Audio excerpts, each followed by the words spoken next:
জমে উঠেছে centurion test. দক্ষিণ আফ্রিকাকে মাত্র 148 রানের লক্ষ্য দিতে পেরেছে পাকিস্তান, কিন্তু এই পুঁজি নিয়েও জয়ের স্বপ্ন দেখছে সফরকারী দল। 99 রানেই যে প্রোটিয়াদের 8 উইকেট তুলে নিয়েছে পাকিস্তান, এর মধ্যে আব্বাস আফ্রিদি শিকার 6 উইকেট। নবম উইকেটে অবশ্য 100 রান যোগ করে দক্ষিণ আফ্রিকাকে ম্যাচ ধরে রেখেছেন মার্কাস জনসন আর কাগিসো রাবাদা। 8 উইকেটে 116 রান নিয়ে লাঞ্চ বিরতিতে গেছে দুই দল। ম্যাচ জিততে পাকিস্তানের দরকার 2 উইকেট আর দক্ষিণ আফ্রিকার 32 রান। টেস্ট ক্রিকেটে এর চেয়েও কম লক্ষ্য দিয়েও জয়ের রেকর্ড আছে পাকিস্তানের। সেটা কোনো ছোটখাটো দলের বিপক্ষে নয়। 2012 সালে আবুধাবিতে ইংল্যান্ডকে 145 রানের টার্গেট দিয়েছিল আনপ্রেডিক্টেবলরা।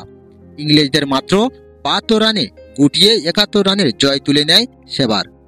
এছাড়া 168 রানের লক্ষ্য দিয়ে চির প্রতিদ্বন্দ্বী ভারতকে 145 রানে গুটিয়ে দেওয়ার রেকর্ড আছে পাকিস্তানের। সেটা 1987 সালে বেঙ্গালুরুতে, ভারতেরই মাটিতে। প্রিয় দর্শক, এই ছিল আজকের ভিডিওটা কেমন লাগলো অবশ্যই কমেন্ট করবেন।